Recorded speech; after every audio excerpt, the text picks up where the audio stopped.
नमस्कार दोस्तों, फिर से आपका स्वागत है लोक भारती हिंदी इस YouTube चैनल पर।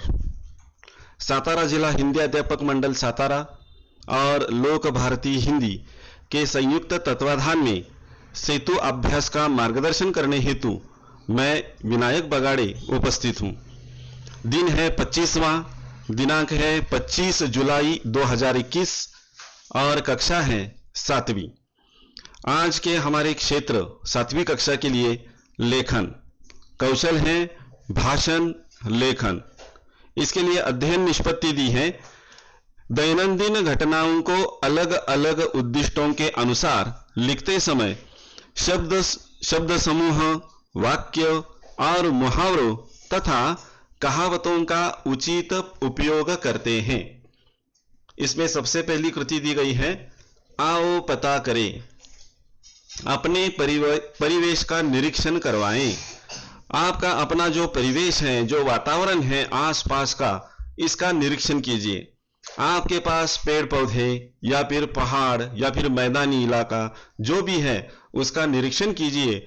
और निरीक्षण करने के बाद क्या करना है, देखिए, अपने परिवेश के दैनंदिन जीवन में आने वाले शब्द मराठी तथा हिंदी में जिनका उच्चारण समान है परंतु उनके अर्थ अलग अलग हैं, ऐसे शब्द समझाएं।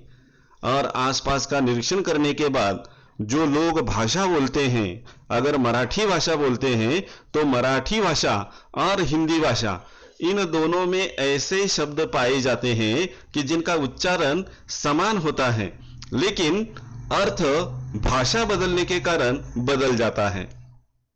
कई शब्द मराठी में अलग अर्थ के लिए प्रयोग किए जाते हैं, वही शब्द हिंदी में उनका अर्थ बदल जाता है। तो इस तरह से ऐसे जो शब्द हैं, ऐसे शब्दों का उच्चारण कैसे किया जाता है इसकी तरफ हमें ध्यान देना है। जैसे मराठी भाषा में जहाज यह शब्द है, मराठी में बोलते समय जहाज ऐसा बोला जाता है, लेकिन हिंदी में जब यह शब्द आता है तब उसके लिए उच्चारण बदलता है, जहाज ऐसा इसका उच्चारण किया जाता है। दोनों का अर्थ एक ही होता है, चाहे मराठी हो चाहे हिंदी हो, लेकिन इनके उच्चारण में अंतर आ जाता है। तो ऐसे जो शब्द हैं, ऐसे कई शब्द हैं कि जिनका मराठी में अर्थ अलग है और हिंदी में अर्थ अलग है। ऐसे समान उच्चारण वाले लेकिन अर्थ अलग अलग होने वाले शब्दों को हमें ढूंढना है। जैसे कि यहां पर उदाहरण के तौर पर एक तालिका दी है, देखिए, हिंदी मराठी के समुच्चारित शब्दों की अर्थ भिन्नता बताओ और लिखो। तो यहां पर देखिए बीच में शब्द दिए हैं समुच्चारित शब्द, यानी यही शब्द मराठी भाषा में भी चलता है और वही शब्द हिंदी भाषा में भी आता है, लेकिन इसके अर्थ में अंतर आता है।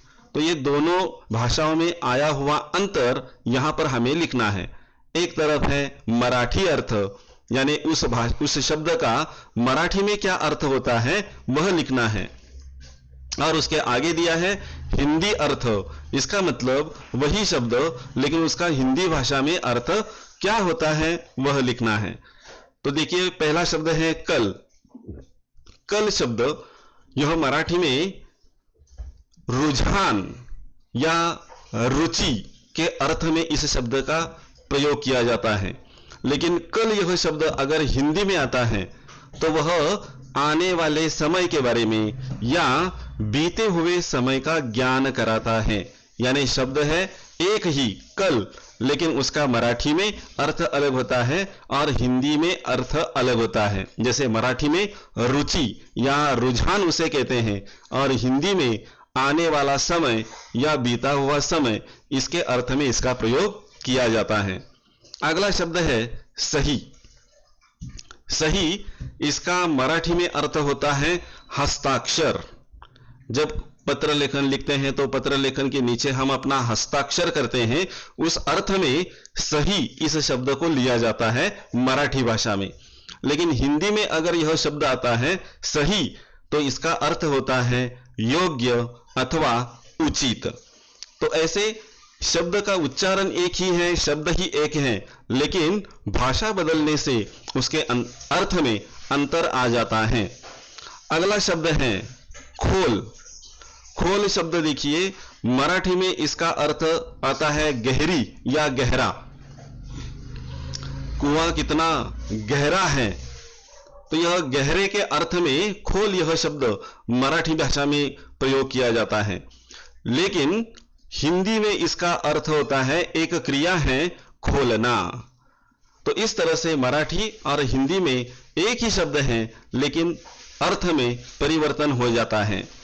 अगला शब्द है आई। आई शब्द का मराठी में अर्थ होता है मां, लेकिन जब आई यह शब्द हिंदी भाषा में आता है तब वह एक क्रिया के रूप में आता है और वह आना इस क्रिया के साथ जुड़ जाता है। यानी देखिए, शब्द उच्चारण में समान है, लेकिन मराठी और हिंदी में इनका अर्थ परिवर्तन हो जाता है। ऐसे कई शब्द हैं, ऐसे शब्दों को ढूंढकर आपको यहां पर लिखना है। अगर इसके अलावा भी आपके पास शब्द हैं तो ऐसे शब्द यहां पर आप जोड़ सकते हैं और इस कृति को पूर्ण कर सकते हैं। अगली कृति है आओ सक्षम बने।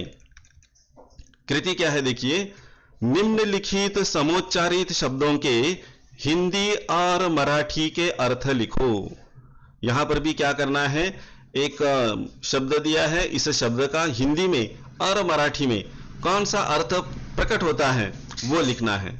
जैसे पहला शब्द है घंटा, इसका हिंदी में अर्थ होता है समय। जैसे 1 घंटा मैं बस स्टैंड पर खड़ा रहा, 1 घंटा। तो इस तरह से समय के लिए घंटा इस शब्द का प्रयोग किया जाता है हिंदी में, लेकिन मराठी भाषा में घंटा यह शब्द एक बजाने वाली वस्तु, बेल जिसे कहा जाता है, तो यह अर्थ उसमें बदल जाता है। अगला शब्द है तीर। तीर का मतलब हिंदी में होता है धनुष्य बाण का जो तीर होता है उसे तीर कहा जाता है, एक शस्त्र के रूप में इसका अर्थ आ जाता है। लेकिन मराठी में तीर का मतलब तट या किनारा ऐसा हो जाता है। अगला शब्द है बाल। तो बाल यह शब्द हिंदी में आता है तो सिर के बाल, और मराठी में जब आता है तब छोटे बच्चों के लिए बाल यह शब्द प्रयोग किया जाता है। तो इस तरह से ये शब्द भी हिंदी और मराठी भाषा में समान रूप से आते हैं, लेकिन इनका अलग अलग अर्थ लिया जाता है। अगली कृति देखिए, निम्नलिखित ध्वनि साधर्म्य भिन्नार्थी शब्दों का सार्थक वाक्य में प्रयोग करो। समान शब्द है, लेकिन इनका जो अर्थ है वह अलग अलग है। जैसे कि पहला शब्द है आय। आय का मतलब हिंदी में होता है वेतन। तुम्हारी वार्षिक आय कितनी है, इससे वाक्य बनेगा। आप कोई दूसरा वाक्य भी बना सकते हैं। तो तुम्हारी वार्षिक आय कितनी है, आमदनी कितनी है, वेतन कितना है, इस अर्थ में इस शब्द का प्रयोग किया जाता है। और दूसरा शब्द दिया है आयु। आयु का मतलब होता है उम्र। तुम्हारी आयु कितनी है, आयु इसका मतलब उम्र। दूसरा शब्द दिया है कुल, पहली मात्रा है। कुल का मतलब है सब मिलाकर। हम बोलते हैं ना हिंदी में, मेरे पास कुल 4 आम हैं, कुल एकुन जिसे कहा जाता है, यह पहला शब्द। लेकिन अगर को हम दूसरी मात्रा देते हैं तो शब्द होता है कुल। इस कुल का मतलब हो जाता है तट या किनारा, और नदी के कुल पर बैठकर सुंदर नजारा दिखता है। तो इस तरह से अगर हमने मात्रा बदल दी तो उसका अर्थ बदल जाता है। जैसे कि एक और शब्द है देखिए दिन। द को अगर पहली मात्रा दी जाती है तो दिन, दिन का मतलब दिवस, और द को अगर दूसरी मात्रा दी जाती है तो दिन, दिन यानी गरीब। तो इस तरह से सिर्फ मात्रा बदलने से उस शब्द का अर्थ भी बदल जाता है, जिनका उच्चारण समान है लेकिन अर्थ में जमीन आसमान का अंतर आ जाता है। अगला है चिता। चिता इसका मतलब है शव जलाने हेतु लकड़ी का ढेर, उसे चिता कहा जाता है। चिता में आग लगाई गई। और दूसरा शब्द दिया है चिंता। चिंता का मतलब है व्यग्रता। चिंता से परेशान होकर वह घर से भाग गया। व्यग्रता से परेशान होकर वह घर से भाग गया, इस अर्थ में इसका प्रयोग किया जाता है। अगली कृति है आओ सृजन करे। इसमें पर्यायवाची शब्द लिखने हैं। नदी, नदी के लिए पर्यायवाची शब्द है सरिता। सूर्य के लिए पर्यायवाची शब्द है रवि। फूल के लिए पर्यायवाची शब्द है सुमन। और खग के लिए पर्यायवाची शब्द है पक्षी। तो इस तरह से ये पर्यायवाची शब्द यहां पर दिए गए हैं। इस कृति को पूर्ण करने के लिए सरल व्याकरण की पुस्तक पढ़ो। हिंदी सरल व्याकरण की जो पुस्तक है उस पुस्तक को पढ़ना होगा और इन कृतियों को पूर्ण करना होगा। तो आज के लिए बस इतना ही, हम यहां पर रुकते हैं। धन्यवाद।